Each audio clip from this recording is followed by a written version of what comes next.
قرآن مجید میں سورہ مؤمنون میں یہ فقرہ موجود ہے، وَمِن وَرَائِهِمْ بَرْزَخٌ إِلَى يَوْمِ يُبْعَثُونَ، اور ان کے پیچھے ایک درمیانی مدت ہے، برزخ ہے، اس دن تک کے لیے جس دن یہ اٹھائے جائیں گے۔ اچھا، اٹھائے جائیں گے قرآن کا فقرہ ہے۔ اب اس پر بہت سے لوگ بحث کرتے ہیں کہ نہیں صاحب برزخ کی کوئی حقیقت نہیں ہے۔ بہت سے تو نہیں، میں نے مبالغہ کر لیا، کچھ لوگ جو اپنے کو عالم بھی سمجھتے ہیں، دانشور بھی سمجھتے ہیں، اور دین کا نعوذ باللہ مجدد بھی سمجھتے ہیں، وہ کہتے ہیں برزخ کچھ نہیں ہے، نہ عذاب قبر ہے نہ ثواب قبر ہے، کچھ نہیں ہے، بس مر گیا انسان، قبر میں رکھ دیا گیا، اب وہ روز حشر اٹھایا جائے گا، بس جو کچھ ہوگا روز حشر ہوگا۔ حضرت روز حشر جو حشر ہوگا وہ ہوگا، اس سے پہلے بھی بہت کچھ حشر ہوگا۔ ہوش کے ناخن لیں، ہوش کے ناخن لیں۔ اب میں آپ حضرات کو ڈرانا نہیں چاہتا، یہ میرا مسلک نہیں ہے، یہ میرا رویہ نہیں ہے۔ میں ہمیشہ محبت اور امید کے لہجے سے تعلیم و تربیت کے کاررواں کو آگے بڑھاتا ہوں، خوف اور دہشت کے لہجے میں نہیں۔ یہ میرا اسلوب نہیں ہے، لیکن یہ بھی یاد رکھیے کہ بے خوف ہو جانا بھی اچھی بات نہیں ہے۔ یہ روز میں عرض کروں، خدا سے عشق کریں، عشق، خدا سے محبت کریں، محبت۔ محبت محبت ہی ہوتی ہے۔ اگر خالص محبت ہو نا تو ممکن نہیں ہے کہ محبوب اپنے سچے محب پر لطف نہ کرے۔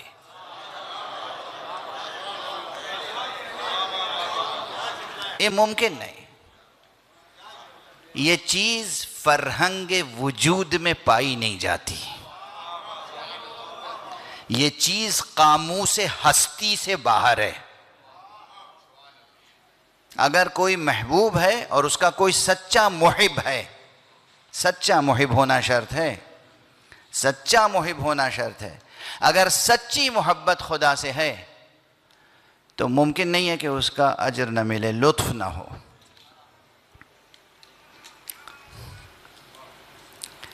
وقت کم ہے اور میں خود گفتگو کو بہت پھیلانا نہیں چاہتا ہوں، ورنہ یہ گفتگو ہے بہت شیریں اور پر لطف۔ محبت کی گفتگو ہوتی ہی ہے پر لطف۔ کتنی ہی آزمائشیں ہوں محبت کی راہ میں، لیکن اگر وہ محبت کی راہ کی آزمائش ہے تو عاشق کو ہمیشہ اچھی لگتی ہے، ہمیشہ۔ کتنی ہی بڑی آزمائش ہو شیریں معلوم ہوتی ہے۔ تو بہرحال ایک چیز تو یہ کہ اللہ سے محبت کیجئے، اور اپنے بچوں کی تربیت اللہ اور رسول اللہ اور محمد اور آل محمد کی محبت پر کیجئے، دنیا کی محبت پر نہیں، مال دنیا کی محبت پر نہیں۔ اگر آپ نے دنیا اور مال دنیا کی محبت راسخ کر دی بچے میں تو یہ بچہ، بہت ادب سے کہہ رہا ہوں، تکلیف کے ساتھ، دل سوزی کے ساتھ، رنج کے ساتھ، ناخوشی کے ساتھ عرض کر رہا ہوں، اگر آپ نے دنیا کی محبت بو دی بچے میں تو وہ جہنم کا ایندھن بنے گا، وہ سرو بہشت نہیں بن سکتا۔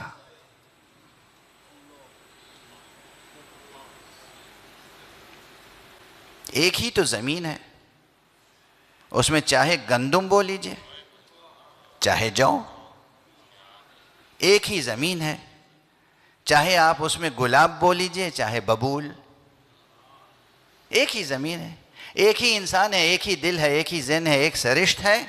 اگر آپ نے دنیا بو دی تو وہ آخرت کہاں سے اگائے گا؟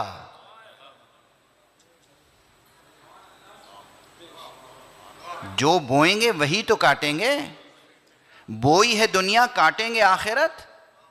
یہ ممکن نہیں ہے۔ اسی لیے حضور اکرم صلی اللہ علیہ وآلہ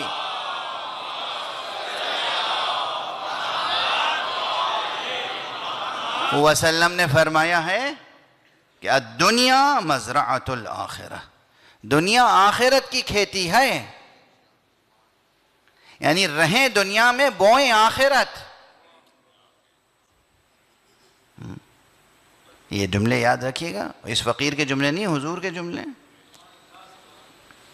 تو ایک تو یہ کہ دل میں بچوں کے شروع سے اٹھتے بیٹھتے. اب آج کل ہوتا کیا ہے، میں کیا عرض کروں، مجھ سے ابھی ایک دانشور ملاقات کرنے کے لیے آئے تھے 1-2 روز پہلے، اچھے ذمہ دار دانشور ہیں. انہوں نے خود ہی کہا، کیونکہ اب وہ بڑھاپے کی منزل میں آ گئے ہیں، غالباً ریٹائرمنٹ کے قریب ہیں یا ریٹائرمنٹ کی منزل سے بھی آگے بڑھ چکے ہیں. مجھ سے 5-6 برس بڑے ہیں، وہ خود ہی بتا کے گئے تھے. انہوں نے اپنی زندگی کی سچائی بتائی کہ بھئی اب میں اس عمر میں سوچ رہا ہوں کہ اس وقت جو دنیا میں نظام تعلیم و تربیت ہے، جو کچھ ہے، وہ کیا ہے. بچوں کو شروع سے، یعنی کے جی اور نرسری کے دور سے کس چیز پہ ماں باپ کا زور ہوتا ہے؟ اچھے سے اچھا گریڈ لے کے آئیں. کیوں؟ اس لیے کہ اچھے سے اچھے کالج میں داخلہ ملے گا آگے بڑھ کے.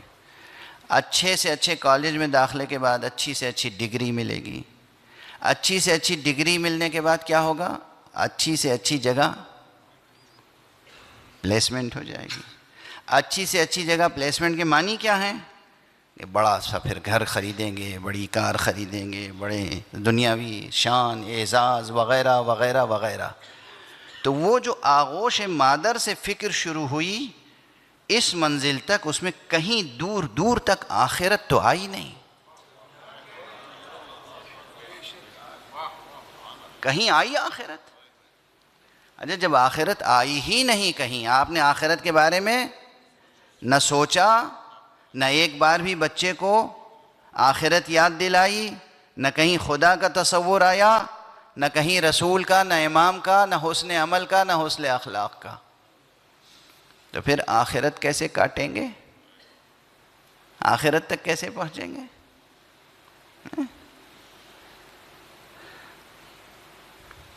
اور برزخ میں کیا ہوگا؟ دیکھیے یہ صرف مسئلہ نہیں ہے کہ میں نے عرض کیا میں ڈرا نہیں رہا ہوں، لیکن ایک بات امام جعفر صادق علیہ الصلوۃ والسلام،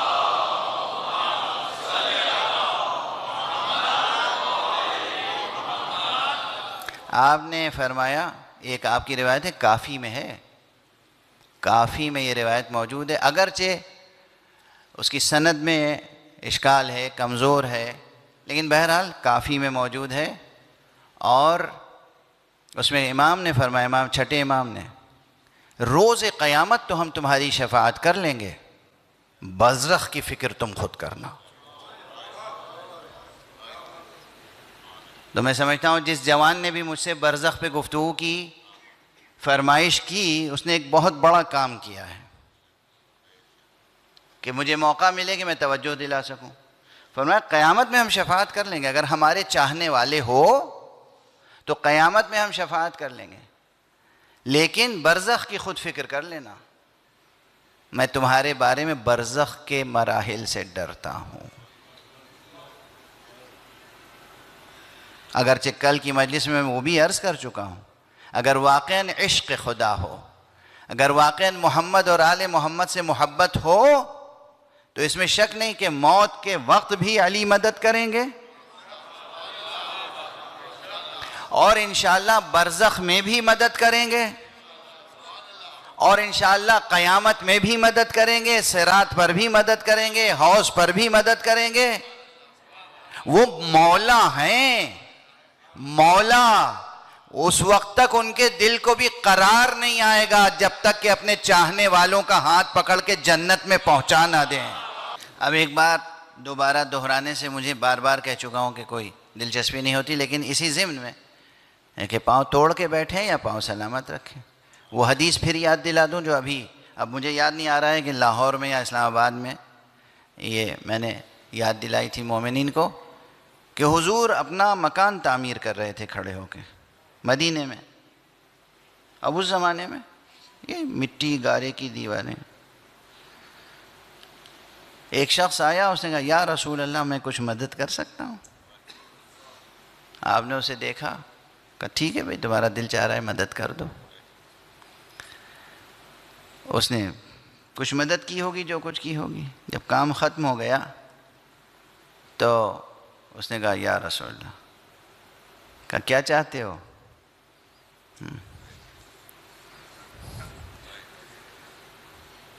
قیامت میں شفاعت کر دیجیے گا. کیا ذوق تھا اس کا. شفاعت سے کم اجرت نہ مانگیے گا ورنہ خسارے کا سودا ہوگا. ہاں، یہ سب راز کی باتیں ہیں. شفاعت سے کم اجرت نہ مانگیے گا. کہیے گا خدمت تو ہم کچھ نہیں کر سکے، ہم نے جو کچھ کیا آپ کے لائق نہیں ہے، مگر جتنی سکت تھی کیا ہے. آپ اپنی عطا کے پیمانے سے دیجئے. آپ ہمارے دامن کی تنگی کو نہ دیکھیے، اپنے دست کرم کی وسعت کو دیکھیے. شفاعت سے کم کوئی چیز نہ مانگیے گا. مانگتے کیا ہیں آپ لوگ؟ یہی گاڑی گھوڑا، اور کیا مانگتے ہیں؟ اٹھتے بیٹھتے دنیا ہائے دنیا ہائے دنیا ہائے دنیا. ارے دنیا جتنی بھی حاصل کر لیں، کئی برس جئیں گے؟ اٹھتے بیٹھتے یہ بات کہتے ہیں، خود ہر آدمی کہتا ہے، مگر ذرا سنجیدگی سے سوچ تو لیں. کئی برس جئیں گے؟ آپ کئی برس جئیں گے بتائیے جلدی سے. 200 برس؟ 200 برس؟ 200 برس جئیں گے؟ نہیں. اچھا یہ مولانا بہت نیک آدمی ہے، متقی پرہیزگار ماشاءاللہ، یہ تو شاید 500 برس جئیں گے نا؟ نہیں؟ کوئی 100 برس بھی جینے کی امید نہیں رکھتا اور ساری دنیا کو قبضے میں لانے کی کوشش کرتا ہے. اور جہاں ہمیشہ ہمیشہ رہنا ہے وہاں کی کوئی فکر ہی نہیں ہے. بھئی یہ کون سی عقل مندی ہے؟ یہ کون سی عقل مندی ہے؟ یہ عقل مندی نہیں ہے نا. جانتے آپ میں سے ہر آدمی یہ جانتا ہے، مگر میں بس ممبر سے یاد دلا رہا ہوں. ٹھیک ہے؟ اس لیے یاد دلا رہا ہوں کہ آپ سے محبت ہے. برزخ کا تذکرہ تھا نا، یہ تذکرہ بے سبب نہیں ہے. مولا نے کہا کہ آخرت میں تو ہم تمہیں بچا لیں گے، لیکن برزخ کی خود فکر کرنا. اس میں تھوڑے سے اعمال ضروری ہیں. وہ جو مثال میں نے دی، رسول کے سامنے ایک شخص آیا، اس نے مدد کی، اجرت کیا مانگی؟ شفاعت. حضور نے کیا کہا اس کے بعد؟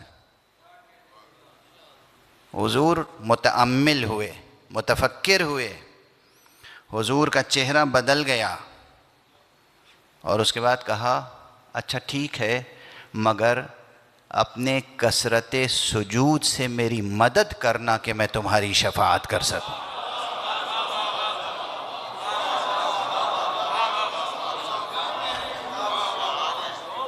واضح ہے؟ حضور نے منع نہیں کیا، مگر فرمایا کیا؟ اپنے کثرت سجود سے. نمازیں زیادہ پڑھو، اللہ کے سامنے سجدہ زیادہ کرو. میں رسول اللہ ہوں، اللہ کے جتنے وفادار رہو گے مجھے تمہاری شفاعت کرنے میں اتنی ہی آسانی ہوگی.